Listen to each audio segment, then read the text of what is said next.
Alors aujourd'hui, on va démontrer un très beau résultat de la meilleure des manières. Ce résultat concerne les polynômes unitaires dans C crochet X et on va montrer une majoration de leur racine. Donc si on prend lambda une racine de P, montrons que le module de lambda est plus petit que le maximum de entre A0, 1 plus A1 et après jusqu'à 1 plus AN-1. Alors, on voit pas trop d'où ça peut venir, mais bon, ça peut être un résultat intéressant tout de même. Et c'est un beau résultat, je trouve. Et donc, le premier truc auquel on peut penser, et auquel on doit penser, je pense, enfin, non, on peut y penser, c'est pas évident que ça va nous servir, mais on va le voir après que on va se rapprocher du résultat. On peut penser à dire que ce polynôme, c'est le polynôme caractéristique d'une matrice compagnon, de la matrice compagnon qui lui est associée. Ça, il faut le savoir évidemment. Donc P est le polynôme et le... Bon, je vais le noter comme ça, polynôme caractéristique de donc la matrice compagnon, c'est avec des 0 sur la diagonale et AN-1 tout sympa, puis des 1, de nouveau des 0,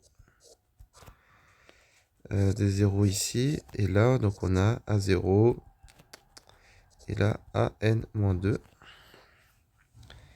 Voilà. Et parce que ce qui est un peu dérangeant dans cet énoncé, c'est le fait qu'il y ait des 1 plus les coefficients, sauf pour A0 qui est tout seul. Difficile de comprendre d'où est-ce qu'on peut trouver ça, alors que quand on montre cette matrice compagnon, on voit directement la différence entre les coefficients. C'est-à-dire que tout cela, sur les lignes, il y a le coefficient et un 1, alors que A0, il est tout seul, il n'y a que des 0. On peut se dire donc que ça va venir de là. Maintenant, ce qu'on aimerait montrer, c'est que, ça nous permettrait d'arriver directement au résultat. Parce que lambda, si elle est racine de P, bah, elle est valeur propre de la matrice compagnon. Ça va de soi, car elle sera racine du polynôme caractéristique de la matrice compagnon, et donc valeur propre.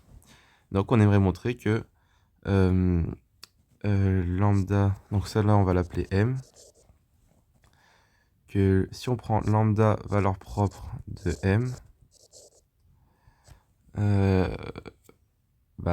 lambda va être plus petite que le maximum de la somme des coefficients sur chaque ligne. Et en fait, ce qui va être fort, c'est qu'on va réussir à montrer ce résultat-là dans le cas général, pour chaque matrice.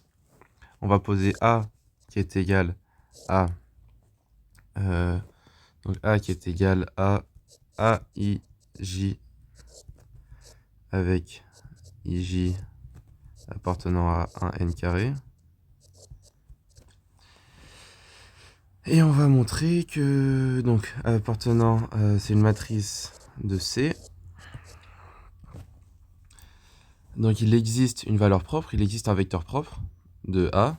On va poser X vecteur propre de A avec X qui est égal à X1 jusqu'à Xn.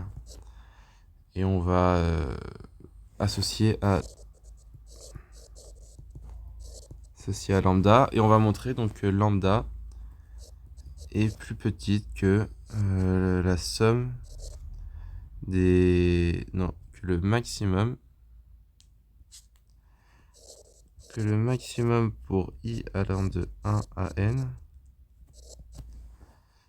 de la somme des modules de A, I, J allant de 1 à n. C'est un résultat un peu plus général que ce qu'on doit montrer au-dessus. Mais donc, voilà, on peut y penser avec la matrice compagnon. Et on va voir que ça va marcher, ça va même marcher assez bien. Car si on écrit d'abord AX égale lambda X, puisque X est un vecteur propre, on a AX qui est égal à lambda X, ce qui implique que pour tout I appartenant à un n, on a AI1 x1 plus jusqu'à AIN xn qui est égal à lambda xi. Et maintenant, on va passer au module. Donc, on aura le module de lambda fois le module de xi qui sera plus petit que la somme des j égale 1 à n des aij xj. Ça, on va le majorer enfin, on va prendre le plus grand des xj. Parce que là, en fait, on va avoir un problème, c'est que si... Enfin, non, on va voir. Donc ça, on peut le majorer par le plus grand des j. On va l'appeler xj0. aij. Donc là, on a bien la somme des j égale 1 des modules de aij. C'est ce qu'on veut à la fin. Et donc, on va voir que ça va être fini. Là, ça va marcher. Parce que x différent de 0, x différent de 0, de Cn, forcément, car x vecteur propre. Donc, il existe i0 tel que x i0 soit différent de 0, 0 de C. Et donc, on a lambda qui est plus petit que xj0 sur xi0. On peut diviser par xi0 car d'après ce qu'on vient de montrer. Parce que ça, c'était vrai pour tout i, ce qu'on avait au-dessus. Donc si on prend pour i0, bah, on a... Enfin voilà. Donc ça, plus petit que somme des j égale 1 à n des aij. Et ça, puisque xj0, c'est le plus grand de tous les xi, bah ça c'est plus petit que 1. Donc on a bien lambda qui est plus petit que la somme des j égale 1 à n des aij. Et donc là, si on recolle tout, bah, on a fini l'exercice. Car si on prend lambda racine de p, bah alors lambda est valeur propre de M, la matrice compagnon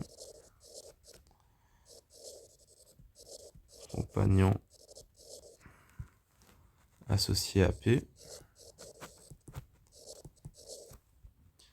Et donc, lambda est plus petit que le maximum des A0, 1 plus A1, etc.